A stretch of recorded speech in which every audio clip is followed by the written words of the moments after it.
आज गजपति जिला छेलीगढ़ जल प्रकल्प बुड़ी अंचल विस्थापित मानक एक महामेली चढ़ियापदाଠାରେ ଅନୁଷ୍ଠିତ ହୋଇଯାଇଛି। ଏହି ମେଳିରେ 24 ଖଣ୍ଡ ଗ୍ରାମର ସମଗ୍ର ବୁଡ଼ି ଅଞ୍ଚଳ ଓ ଆଂଶିକ ବୁଡ଼ି ଅଞ୍ଚଳର ଶତାଧିକ ପୁରୁଷ ମହିଳା ଯୋଗଦେଇ ନିଜର ସମସ୍ୟା ବିଷୟରେ ଆଲୋଚନା କରିବା ସହ ସମାଧାନ କିପରି ହେବ ସେ ନେଇ ଆଲୋଚନା କରିଥିଲେ। ପ୍ରଶାସନିକ ଅଧିକାରୀ ଓ ଜନପ୍ରତିନିଧି ବାରମ୍ବାର ପ୍ରତିଶ୍ରୁତି ପରେ ପ୍ରତିଶ୍ରୁତି ଦେଇ ଆସୁଥିଲେ ମଧ୍ୟ କୌଣସି କାର୍ଯ୍ୟାନୁଷ୍ଠାନ ଗ୍ରହଣ କରୁନାହାନ୍ତି। ଏପରିକି ବିଭାଗୀୟ ଅଧିକାରୀମାନେ ମିଛ ପ୍ରଲୋଭନ ଦେଖାଇ ଓ ଛଳନା କରି ଲୋକଙ୍କ ଦସ୍ତଖତ କରିନେଇ ସେମାନଙ୍କ ଜମି ସବୁତକ ହାତେଇ ନେଇଥିବା କହିଛନ୍ତି ବିସ୍ଥାପିତମାନେ। ସ୍ଥାନୀୟ ପ୍ରଶାସନିକ ଅଧିକାରୀଙ୍କଠାରୁ ଆରମ୍ଭ କରି 5ଟି ସଚିବ ପର୍ଯ୍ୟନ୍ତ ନିଜର ଦୁଃଖ ଓ ନିଜର ହକ୍ ବିଷୟରେ ଜଣାଇ ଆସିଥିଲେ ମଧ୍ୟ କିଛି ବି ଫଳ ମିଳୁନି। ଅନେକ ଥର ଜିଲ୍ଲାପାଳ ସଂଗ୍ରାମ ସମିତିର ସଦସ୍ୟମାନଙ୍କୁ ଡାକି ସମାଧାନ କରିବା ନିମନ୍ତେ ସୂଚନା ଦେଇ ନିଜେ ଜିଲ୍ଲାପାଳ ଧରାଛୁଆଁ ଦେଉନଥିବା ଅଭିଯୋଗ କରିଛନ୍ତି ସଂଗ୍ରାମ ସମିତିର ସଦସ୍ୟମାନେ। ସରକାର ବିସ୍ଥାପିତମାନଙ୍କ ନିମନ୍ତେ ସ୍ମାର୍ଟ କଲୋନି କରିଥିବା କଥା କହିଛନ୍ତି, କିନ୍ତୁ ତାହା ସବୁ ଡାହା ମିଛ ଓ ଘର ଲାଗି ଜାଗା ଦେଇଥିବା କଥା ତାହା ବି ମିଛ। କାରଣ ସେମାନେ ଯଦି ଜାଗା ଦେଇଛନ୍ତି ତାହେଲେ ସେ ଜାଗାର ପଟା ଆମକୁ ପ୍ରଦାନ କରନ୍ତୁ, ସେ ଜାଗା ଆମକୁ ଚିହ୍ନଟ କରାନ୍ତୁ, ତାହେଲେ ଯାଇ ଆମେ ସେ ଜାଗାକୁ ଯିବୁ ବୋଲି ମଧ୍ୟ କହିଛନ୍ତି ବିସ୍ଥାପିତମାନେ। ଏପରିକି କିଛି ଟାଉଟରମାନେ ମଧ୍ୟ ଏ ଘର ମାଉସୀ ସେ ଘର ପିଉସୀ ଭଳି କାମ କରି ମାଲାମାଲ ହେଉଥିବା କହିଛନ୍ତି। ଆଗାମୀ ଦିନରେ ଯଦି ଏହାର କିଛି ପଦକ୍ଷେପ ନ ନିଅନ୍ତି ସରକାର, ତାହେଲେ ନିଶ୍ଚୟ ଆଗାମୀ ଦିନରେ ଏକ ବଡ଼ ଧରଣର ସଂଗ୍ରାମ ଓ ଆନ୍ଦୋଳନ ହେବ ବୋଲି ଚେତାବନୀ ଦେଇଛି ବିସ୍ଥାପିତ ସଂଗ୍ରାମ ସମିତି। ଗ୍ରାମ ଆମର ବୁଡ଼ି ଅଞ୍ଚଳ ଏଇ କଲୋନି ଯୁଗରୁ ଡ୍ୟାମ୍ ପ୍ରୋଜେକ୍ଟ ଆମେ କିଛି କେବେ ଜାଣିନଥିଲୁ। ସେ ସୁଗୁବା ଭାଇକି ଆମେ ଦିନେ ମଧ୍ୟ କହିଛୁ ନା ନାଇଁ ଭାଇ, ତମକୁ କହିଛୁ କଣ ବୋଲି? ଆମେ ଏ ବୁଡ଼ି ଅଞ୍ଚଳ କରୁନା, ଟଙ୍କା ଆଣୁନା, ଲୋକକୁ ହଇରାଣ କରନା। ଏ ଭାଇକି ମଧ୍ୟ ଆମେ ମହେନ୍ଦ୍ରଗଡ଼ ବଜାରରେ କହିଛୁ, କିନ୍ତୁ ତଥାପି ଶୁଣିଲା ନାହିଁ। ଆଙ୍କର ଛାତ ପକେଇ ଯାଇଥିଲୁ, ଏ ଭାଇ ମଧ୍ୟ ଶୁଣିଲା ନାହିଁ। ଟଙ୍କା ଧରିକି ଆସି ଗାଡ଼ି ଗୁଡ଼ା ସବୁ କଲା। ଏ ନରେନ୍ଦ୍ରନାଥ ମହାରଣା ଆମ ଗାଁକୁ ଆସିକି ଲେଟ୍ରିନ୍ ବାଥରୁମ୍ ସବୁ ତମକୁ ସାହାଯ୍ୟ କରିଦେବୁ। କାହିଁ ସେ ଲେଟ୍ରିନ୍ ନାହିଁ, ସେ ବାଥରୁମ୍ ନାହିଁ। 5 ଏକର ଜମି ଦେବୁ, ମା ମାନେ ସବୁ ରାଜି ହେଇଯାଉଲା। ଆମର ମଣ୍ଡପରେ ଆମେ ମିଟିଂ କରିଥିଲୁ, ସେ ମଣ୍ଡପରୁ ମଧ୍ୟ ସେମାନଙ୍କୁ ଘଉଡ଼ିଛୁ, କିନ୍ତୁ ଆଜି ପର୍ଯ୍ୟନ୍ତ କିଛି ଥଇଥାନ ନାହିଁ। ଆମେ ବହୁତ ଅସୁବିଧାରେ ଅଛୁ। ତେଣୁକରି ସେ ଭାଇ ଯେମିତି କାମୁଥିଲା, ଆମର ମଧ୍ୟ ଆତ୍ମା ସେମିତି କାମୁଛି। ଏ ବଣ ପର୍ବତ ଶାଗ ଡାଳ ଖାଇକି ଯୋଉ ବଞ୍ଚିକି ରହିଥିଲୁ, ସେଇଟା ମଧ୍ୟ କାଲି ସକାଳୁ ମିଳିବନି। ଭାଇମାନେ ଭିକ ମଗା ହେଇଯିବ। ଦେଖ, ଭିକ ମଗାରେ ସେ ଭାଇମାନଙ୍କୁ 2000 ଲାଗି ଭତ୍ତା ଦେଲେ, କଲୋନୀକି ଯାଇକି ତାଙ୍କେ କଣ ବୁଝାବୁଝି କଲେ ବୋଲି ଘର ଘର ପଶି ସମସ୍ତେ ବୁଝେଇଲେ। ଭାଇମାନେ ତମେ ଟଙ୍କା ଆଣିଯାଅ। ସେମାନଙ୍କୁ ଲକ୍ଷ ଲାଗି ଦେଲେ, ତାଙ୍କୁ 5000 ଲାଖେ ଆଙ୍କେ ଖାଇଛନ୍ତି ନା ନାଇଁ?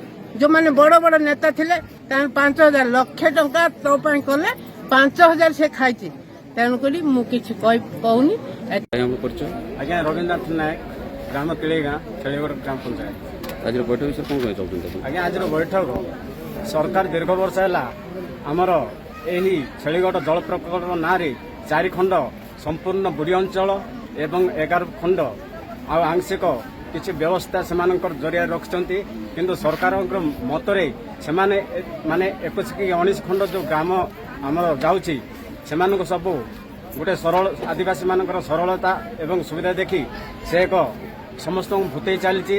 ଆଜିକା ଡେଟ୍ରେ ମଧ୍ୟ ଆଜିର ବ୍ଲକ ପ୍ରଶାସନ ବା ଜିଲ୍ଲା ପ୍ରଶାସନ, ଆରଡିସି, 5ଟି ସଚିବ ସମସ୍ତଙ୍କୁ ଆମର କାଗଜପତ୍ର ମାଧ୍ୟମରେ ଆମର ବ୍ୟକ୍ତିଗତ ସମସ୍ୟା ଗୁଡ଼ାକ ନୁହଁ, ମାନେ ସମସ୍ତ ଅଞ୍ଚଳର ସମସ୍ୟା ବି ଜଣେଇଛୁ। ତଥାପି ସେମାନେ ଆମର ସମସ୍ୟା ବୁଝିବାକୁ ନାରାଜ। କିନ୍ତୁ ଆମେ ବର୍ତ୍ତମାନ କହୁଛୁ ଯେ ଯଦି ସରକାର ଆମର ସମସ୍ୟାର ଯଦି ସମାଧାନ କରିବାର ନିଷ୍ପତ୍ତି ନ ନିଅନ୍ତି, ତାହେଲେ ଆଗାମୀ ଦିନରେ ଆମେ ରାଜରାସ୍ତାକୁ ଓହ୍ଲେଇବୁ ଏବଂ ପ୍ରଶାସନ ସହିତ ମଧ୍ୟ ଲଢ଼ିବା ପାଇଁ ଆମେ ଟକର ଦେବୁ। ଆମର ରକ୍ତ ବନ୍ଧାଇ ତଳେ ପଡ଼ିଲେ ମଧ୍ୟ ଆମେ ଛାତିକି ପୁଲିସ ଗୁଳି ବାଜିଲେ ମଧ୍ୟ ଆମେ କେବେ ଦୂରେଇ ଯିବୁନି, ସଂଗ୍ରାମ କରିବା, ଆଗକୁ ବଢିବୁ। ଏଣୁକୁ ନାମ ହେଉଛି ସନ୍ତୋଷୀ ଗଡ଼, ଗ୍ରାମ କାକୁଡ଼ି। ଆଜିକାର ଛେଳିଗଡ଼ ଜଳ ପ୍ରକଳ୍ପ ଉପରେ ମୁଁ କିଛି କହିବାକୁ ଯାଉଛି। ତ ଆଜି ଦୀର୍ଘ ବର୍ଷ ହେଲାଣି ପ୍ରୋଜେକ୍ଟ ବୋଲିକି ଆମକୁ କ'ଣ ଅଫିସରମାନେ କ'ଣ ସୁବିଧା ଦେଇଛନ୍ତି? କିଛି ସୁବିଧା ଦେଇନନ୍ତି। ଆମକୁ ଯେଉଁ ଜାଗାରେ ତୈତାନ ଦେଇଛନ୍ତି, ସେ ଜାଗାରେ ଆମର କିଛି ଡକୁମେଣ୍ଟ ନାହିଁ, କି ଘର ନାହିଁ, ଦ୍ୱାର ନାହିଁ, କିଛି ନାହିଁ। ଆମକୁ କହୁଥିଲେ କଲ୍ୟାଣୀ ମଣ୍ଡପ ହାଟ ବଜାର ସବୁ କିଛି ଆମେ ସୁବିଧା କରିବୁ। ଏଇଠି ଯେମିତି ଅଛନା ସେଇଠୁ ଆଠୁ 2 ଡବଲ ଆମେ ଡେଭଲପ କରୁ ବୋଲି କଣ ଆମକୁ କଣ ଡେଭଲପ କରୁଛନ୍ତି? କିଛି ଡେଭଲପ କରିନାହାନ୍ତି।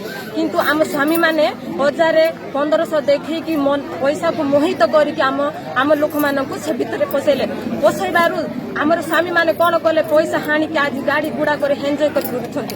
କିନ୍ତୁ ଆଜି ଆମେ ଏଇ ବିଟା ମାଠିକି ଭାବିଲେ ନିଜର ହୃଦୟ କାନ୍ଦୁଛି। ଆଜ୍ଞା ଆମକୁ କଣ ସୁବିଧା କରୁଛନ୍ତି? ପ୍ରୋଜେକ୍ଟ ଅଫିସ ମାନେ ଆସି ସମସ୍ତେ ଘର ଘର ବୁଝିକି ସବୁ ପଇସାକୁ ମୋହିତ କରିକି ସବୁ ଆମ ଲୋକମାନଙ୍କୁ ସବୁ ମୋହିତ କରିଦେଇଛନ୍ତି। କାରଣ କଣ? ଆମେ କଣ ଆଦିବାସୀ କୁଟା ଆଜ୍ଞା ଏଇଟା ତ ଆମେ ସୌରା ଲୋକ ଏ ପର୍ବତ ମାଟି ଇଏ ବଗଡ଼ ଖୁଡିକି ଆମେ ବଣ ପର୍ବତ ପଡ ମୂଳ ହାଣିକି ଆମେ ବଞ୍ଚୁଛୁ ଆଜ୍ଞା। ସେ ଜାଗାରେ ଯୋଉଠି ତୈଥାନ ଦେବେ ସେ ଜାଗାରେ ଫଳ ନାହିଁ, ମୂଳ ନାହିଁ, ଗଛ ନାହିଁ, ପତ୍ର ନାହିଁ। ଆମେ ସେଠି ଯାଇକି କଣ ଖାଇବୁ ଆଜ୍ଞା? ସେ ଜାଗାରେ ଯାଇକି ଗଛ ନାହିଁ, ମାଛ ନାହିଁ, ଆମେ କଣ ଯାଇକି ସେଠି କଣ ବଞ୍ଚିବୁ? ଏବେ ଆମେ ପିଲାମାନେ ଛୋଟ ଛୋଟ ଅଛନ୍ତି ଆଜ୍ଞା, ସେମାନଙ୍କୁ ଆମେ କେମିତି ବଞ୍ଚେଇବା, କେମିତି ସେମାନଙ୍କୁ ପାଠ ପଢେଇବା ଆଜ୍ଞା? ସେ କଥା ଭାବିଲେ ବହୁତ ଦୁଃଖ ଲାଗୁଛି। ତ ଆଜିଠୁ এই প্রকল্প ଆମକୁ ଯେତିକି ଆମର ଦାବି ପତ୍ର ଅନୁସାରେ ସେ ଦାବିକୁ ପୂରଣ କରିବେ ତ ଆମେ ଏ ଜାଗା ଛାଡି ଆମେ ଅନ୍ୟ ଜାଗା ଯିବୁ। ଯଦି ଏ ଦାବି ପୂରଣ ନ କରିବେ ଆମେ ସରକାର ସହିତ ଆମେ ଲଢେଇ କରିବୁ ସାର୍। ଜୀବନ ବାଜି ଲଗେଇକି ଆମେ ସରକାର ସାଙ୍ଗରେ ଲଢେଇ କରିବୁ।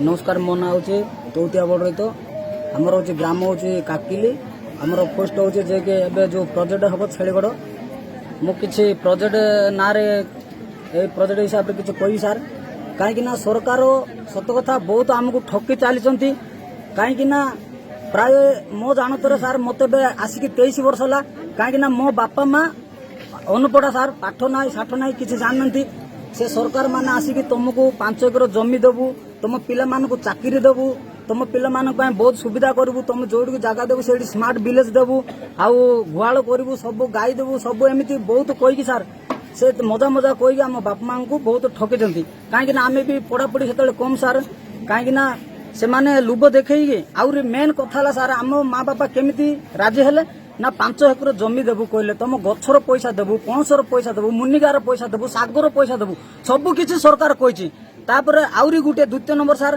कहीं आम भाया युवक मानक जो सरकार ये केमिति ठकिला ना मेन कारण ये गोटे पॉइंट ये रही आउ ए प्रोजेक्ट वाला कौन कले नागेंद्र महाराणा ना आम ए 4-5 खंड अंचल जो बुढ़ी अंचल कार एकाउंट नथिला कार पासबुक बैंक खाता नथिला तांके आउ गुटे सूचना कौन कले ना आईसीएस बैंक को लिंक कले ना को द्वारा जीरो अकाउंट रे आंकर अकाउंट खोला जिवो बोली कहले सेथि द्वारा किछ आमे बहुत अच्छी 5 खंड पिलार के +2 +3 बीए आए पढ़ी रही किंतु से माने को न कहि एमती मूर्ख मूर्ख केतरा धरिकी सार से माने कोन करछि ना बिना आउ जीरो अकाउंट रे आईसीएस बैंक खाता खुलिकी सेठी को लिंक करके तांको बहुत लोक मानकू आकर्षण करैले सेथिरे बिना अकाउंट रे खाता खोलाबो ठीक अछि एमती बहुत लोभ देखैले सेथुर आमको सब किछि कहि सार मो बाबुली बंदर घर करछि सार वर्तमान मते 18 वर्ष डीपी मिलछि किंतु सरकार कौन कहले आमको नगेंद्र मोराणा कहले आउ बहुत आम प्रोजेक्ट ऑफिसर एलओ सार कही केते गुड़े LO जाइछथि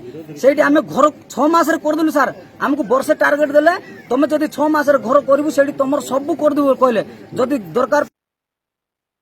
Gajapati Varsharani report Odisha voice 24।